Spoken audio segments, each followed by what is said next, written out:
Bonjour à tous. Voilà, je vous ai préparé un petit résumé sur la conférence de presse qui a eu aujourd'hui au stade Vélodrome, Longoria à la manœuvre. Je voulais préparer un petit résumé en prenant plein de notes. Pour ceux qui n'ont pas pu suivre ou qui n'ont pas le courage de regarder la vidéo en entier de cette conférence, qui dure quand même 1h03, je vous l'accorde, c'est un peu barbant, c'est long à suivre. Il tourne toujours autour du pot, il ne livre pas exactement ce qu'on attend. Et bon, pour concernant la vente, malheureusement, c'est toujours le même dialogue. Voilà. Donc nous partons pour le premier sujet. Le premier sujet, c'est relation de confiance. Relation de confiance entre le club que Longoria, donc toute la direction, veut instaurer. Une relation de confiance avec la presse, donc les médias, le journal, télé, tout ce qui va avec, les supporters de l'OM et tout le monde du football. Donc on avait ce premier point qui a été abordé, bon ça a duré 2 minutes. Ensuite, nous avons le cas de Milik. Je ne sais pas pourquoi dans cet ordre-là, mais Milik. Milik, il confirme la même chose qu'il avait annoncé une semaine ou 2 semaines après son arrivée, je crois. L'OM a le contrôle sur le joueur, mais il reste encore vague sur le gentleman agreement qu'on parle tous, comme quoi si un club comme la Juventus arrive à mettre 12 millions environ sur Milik, ils pourront le recruter selon l'envie du joueur. Là, il est resté vague. Il a dit dans le monde du football, il y a toujours des accidents. Il a parlé de sa vie privée. Si un jour j'ai un accident, je ne viendrai pas au bureau, je ne travaillerai pas. Bon, ça, on passe. Ensuite, nous avons sur son interview qu'il avait accordée au journal espagnol El País, concernant les entraîneurs français qui n'arrivent pas à s'exporter et qui ne développaient pas une idée de jeu assez intéressante pour l'Europe. Moi, ce que j'en pense, je pense exactement ce qu'il a dit. C'est on est libre de dire ce qu'on pense. On est libre de dire ce qu'on pense. En gros, c'est ça son idée. On est libre de dire ce qu'on pense. Chacun a le droit d'avoir un avis différent et je respecte tous les avis. Voilà, c'est basique, c'est net, c'est précis. Donc après, il n'est pas resté étendu dessus. Ça sert à rien de monter la sauce. Donc ensuite, il a parlé un peu de vente. C'était le troisième sujet, le quatrième sujet, pardon. Il a commencé, bon, on va dire, tous les anti-ventes vont dire que j'abuse un peu, mais il a fait un petit rictus. Je ne sais pas si vous avez vu, il a réfléchi une demi-seconde à ce qu'il allait dire. Bon, il est quand même entraîné, hein, on voit qu'il c'est un homme de communication, il sait ce qu'il va dire, il a enregistré. C'est pas comme nous, youtubeurs, on n'est pas encore entraîné comme ça. Donc, il a commencé par un petit rictus pour dire, comme d'habitude, le même discours. Le club n'est pas à vendre. Vous avez eu un communiqué officiel de M. McCourt qui dit qu'il ne vendrait pas, qu'il compte rester sur la durée, ainsi de suite, ainsi de suite. Il parle juste de déstabilisation. C'est le même discours que McCourt. Déstabilisation faite par on ne sait qui. Voilà. Et maintenant, bah, moi, je dis juste mon analyse. C'est juste, on a juste à attendre le 16 mai, voire le 17. Donc l'avant-dernière journée, juste après le passage à la DNCG. Voilà. Donc là, on en saura plus s'il y a vente ou peut-être plus tard une entrée au capital. Ou ça, on verra par la suite. Moi, ce que je pense par rapport à cette réponse, que le McCourt, s'il dit qu'il reste dans le club, c'est qu'il restera minoritaire. Il restera dans le club et minoritaire. Donc c'est pour ça qu'il se dit, moi, je pars pas. Mais en fait, on le verra pas. Ce ne sera pas l'homme important, ça sera plutôt l'arrivée des repreneurs. On ne sait pas qui c'est, saoudien ou pas. Mais voilà. Ensuite, autre thème. Non, dans le même thème, par contre, il nous a parlé des finances dans tout le monde du football. Tous les clubs, pour lui, sont en danger, mais par rapport au club de l'OM qui le concerne, il dit qu'il n'est pas en danger du tout. McCourt est solide financièrement. Alors, on sait qu'il n'est plus milliardaire depuis bien longtemps.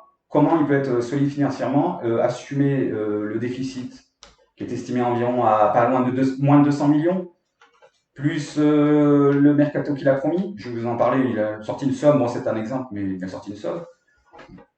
Donc moi je ne vois pas où McCourt peut continuer à ce rythme-là, surtout qu'il n'y a pas de supporters actuellement, il n'y a pas de... le merchandising marche moins, les droits télé c'est moindre, donc c'est tout à perdre pour lui. Pour lui, ce serait mieux de vendre ou de rester dans le club comme minoritaire. Ensuite, en plus de ça, McCourt, dans cette histoire de vente, comment ça se fait qu'il ne venait plus? Il ne venait plus pendant X années, là. Il est venu la première année ou les 2 premières années, il est plus venu depuis 2 ans, moi. Et d'un coup, et en plus, il ne voulait pas remettre d'argent. Et d'un coup, on le revoit, là. Ça fait 2 fois en 2 mois, là, on le revoit venir tranquillement. Bon, il y a le passage à la DNCG qui risque d'être important, vu qu'il y a un déficit important. Mais on ne le voyait pas l'année dernière. Déjà, c'était pareil, on ne le voyait pas. Voilà. Donc, autre sujet, c'est concernant le recrutement dans la cellule de recrutement, justement, que je vous ai parlé hier. Mathieu Sekinger et Mathieu Louis-Jean, et ainsi de suite. Il a en fait balayé d'un revers de main. En fait, je pensais que ça allait être plus important dans la conférence, que ça durait 2 minutes. Il a juste dit que c'était l'organigramme de la cellule de recrutement qui allait totalement. Il y aura une refonte totale. Et donc, ils vont surtout changer la méthodologie de recrutement. C'est-à-dire, au lieu de travailler comme avant, ils vont chercher dans les clubs qui sont à proximité de la région marseillaise. Ça sert à rien d'aller chercher des joueurs à l'étranger pour avoir le même qui est juste à côté et qui va être recruté par un autre club français. Donc, c'est la méthodologie qui va être faite différemment. Et c'est pour ça qu'il a pris des personnes compétentes qui ont la même méthodologie que lui, vu que lui, Monsieur Longoria, c'est plus un recruteur qu'un président. Donc, il a pris des gars qui ont la même idée que lui et qui pourraient convenir au système à Sampaoli, la philosophie de jeu. Pardon. Voilà, donc pour le cellule de recrutement, c'est fini. Ensuite, concernant les prêts et prolongations de contrat, nous avons Thauvin et Amavi. Il a un peu développé en disant que c'était en bonne voie. C'était en bonne voie. Donc, d'après son élocution, je pense que c'est à 90% fait, quoi. Donc, à ma vie, je sais pas pourquoi il est resté autant sur le côté. Est-ce que c'est quoi sa blessure? Apparemment, c'était à la cheville au début, on ne sait pas après. C'est quand même, ça fait près de 6 mois. Décembre, janvier, février, mars, avril. Ouais, 4 mois, ça va faire 5 mois. 5 mois, ça fait beaucoup. Alors, soit il attendait justement d'avoir une offre d'un club étranger ou plus de salaire d'un autre club ou de Marseille, ou soit il était vraiment à la peine physiquement et il voulait pas prendre de risques avant de re-signer un contrat. Voilà. Donc moi je pense que Amavi va re-signer. Thauvin, il devrait re-signer puisqu'il n'a pas d'offre. S'il avait une offre, comme on disait, de Milan assez au même salaire que Marseille, je pense qu'il serait déjà parti. On va pas dire Thauvin il est amoureux de Marseille et tout. C'est pas ça, c'est pas ça. Il faut arrêter de dire il n'y a plus d'amour du football, hein, du club. C'est rare, c'est très rare. Donc concernant après le mercato, ah oui, il y a Camara. Camara, ils en ont parlé, mais beaucoup plus tard. C'est pour ça que j'ai fait un trou. Camara, bon, ça a été très très rapide aussi. Donc c'est un peu moins, je suis un peu moins confiant pour Camara, malheureusement. Même si le club est racheté, euh, il a parlé de discussion avec l'entourage. Déjà même pas trop avec le joueur. Bon, après là, il a dit oui, j'ai discuté 2, 3 fois avec le joueur, mais plus avec l'entourage. Il a insisté sur l'entourage. En restant vague, c'est-à-dire il a pas dit c'est en bonne voie ni c'est en mauvaise voie. Moi, je le vois mal, Camara. Je sais pas. Donc Camara, je le sens pas. C'est dommage. Hein, c'est le jeune de l'OM qui perce et il reste pas. On va garder Perrin. Concernant le mercato, voilà, comme je vous ai dit, il a parlé d'une somme. Bon, c'est un exemple, mais est-ce que c'est pas prémonitoire? C'est pas une approche? Il veut nous faire penser à peut-être ce qui pourrait se passer. Il a parlé d'une somme de 100 millions. Donc 100 millions, on se dit c'est pas beaucoup. Mais par rapport au déficit qu'il y a déjà de 200 millions, ça ferait un investissement d'entrée en plus de l'achat du club, plus le stade. Ils n'ont pas parlé du stade, c'est dommage, je n'ai pas eu de question sur le stade. Plus l'achat du club qui est environ estimé à. Marcourt, il en voulait 600 millions, mais il faut qu'il arrête. C'est entre 300 et 400, c'est déjà énorme. Il a acheté 50 millions, je crois. Donc, ça ferait quand même une sacrée somme. Si nous prenons les 100 millions plus les moins 200 millions, ça fait déjà 300 millions à investir d'entrée plus l'achat du club. 600 à 700 millions plus l'achat du stade, on arrive au milliard. Donc, je pense que 100 millions pour le premier mercato, si on arrive à faire quelques affaires en revendant quelques joueurs, vu que le club sera un peu plus gonflé avec l'arrivée de capital, une grosse fortune, ça va tout de suite faire parler, les joueurs vont être intéressés, et les clubs vont être intéressés par les joueurs à acheter. Donc, on va partir sur 100 millions. 100 millions, pourquoi faire? Et où les placer? D'après ce que Longoria a dit, ça sera par rapport aux demandes de l'entraîneur Sampaoli, par rapport à sa philosophie de jeu. Donc sa philosophie de jeu qui sera offensive, il recrutera sûrement des joueurs assez rapides sur les côtés, des jeunes joueurs devant, parce qu'il faudra un peu de vitesse. Enrique, ça suffira pas. Et après, on ne sait pas le reste. Sinon, il a parlé d'aller chercher un autre gardien. Il n'a pas développé, il n'a pas dit que ça sera en concurrence avec Mandanda ou devant Mandanda ou remplaçant. Ou, voilà. Il n'a pas dit plus que ça. Il a dit on va aller chercher un autre gardien. Le mercato, donc, il sera aussi lié par rapport aux objectifs de l'année prochaine. C'est-à-dire, il a donné à la fin ça sera le podium. Le podium, plus, vu que Marseille est bien parti pour être cinquième, il y aura sûrement l'Europa League. Par rapport à la Coupe de France, c'est sûrement Paris ou Monaco qui vont qualifier, qui vont gagner. Ils vont peut-être être en Ligue des Champions, donc ça va être une place. Je pense que l'OM sera cinquième vu le calendrier qu'on a par rapport à Lens et Rennes. Donc l'effectif sera plus large. Il y aura un effectif, au moins 2 équipes, une pour la Coupe d'Europe, une pour le championnat ou pour les coupes, ça tournera mieux. Cette année, on est un peu court. Donc ça sera pour le mercato. Il n'a pas plus développé que ça, hein.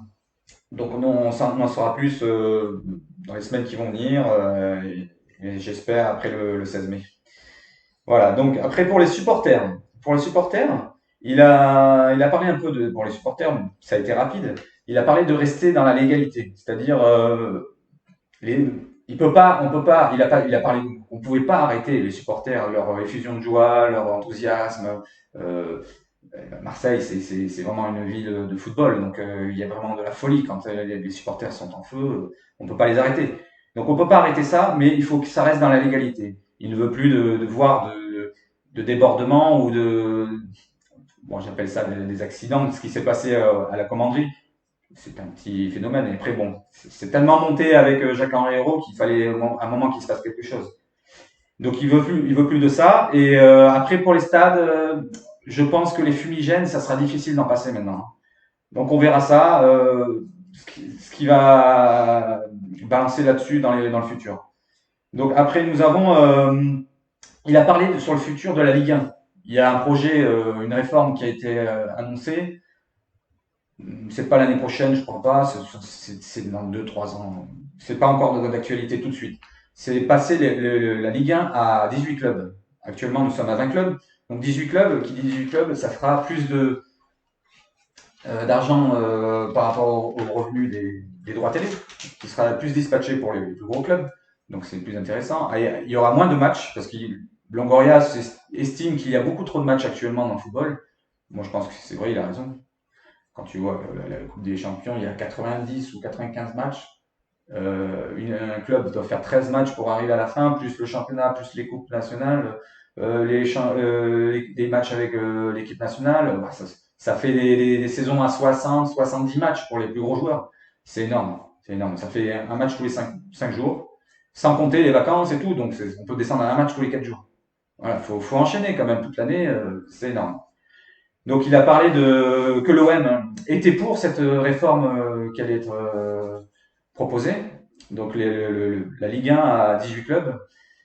Comme en Allemagne. En Allemagne, on voit très bien que ça marche très bien. Le public est là, le spectacle est là. Donc je vois pas pourquoi ça marcherait pas. Et puis avant, on y était dans les 18 clubs, hein. Il y a eu une période où on était à 18 clubs. Ça serait bien marché. Pourquoi pas.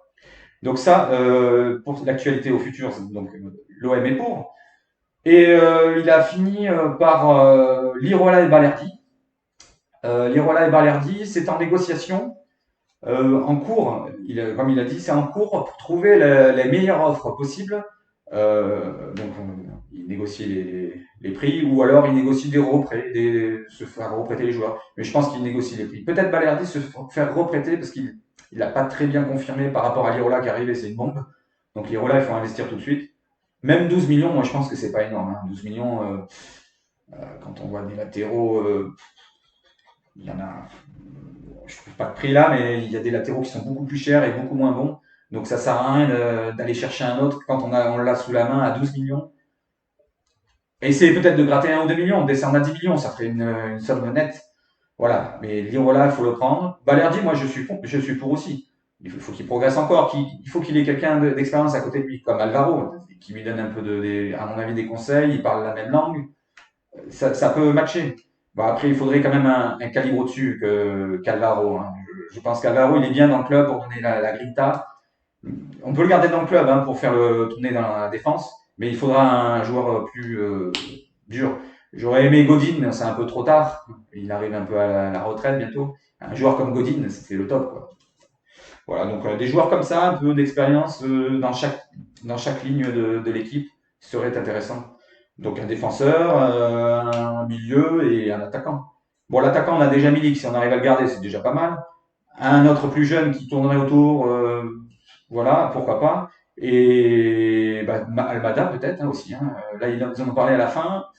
Il est resté vague, il a réfléchi ce qu'il allait dire. Et après, il n'a pas su vraiment développer, donc c'est resté vague, comme tout le reste en fait. C'était une conférence, on peut l'appeler vague, voilà, banale et vague.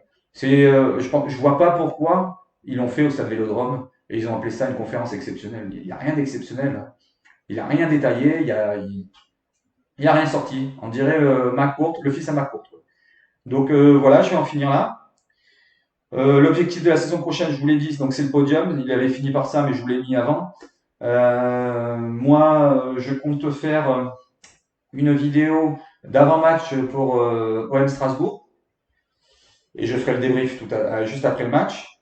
Je ferai une petite vidéo encore sur les paris sportifs, Paris en sport. Je mettrai une petite grille personnelle. Si vous voulez la faire, tant mieux pour vous. La dernière que j'avais postée sur la vidéo d'avant, sur le parion sans payer, parier sans payer exactement, et ben j'ai eu 4 sur 5. Ah, malheureusement, je pensais qu'à l'Atlético ils allaient gagner à Bilbao, mais ça n'a pas été le cas. Donc je vais faire un petit pari sportif. Je pense ou jeudi ou samedi. Bon, on verra bien.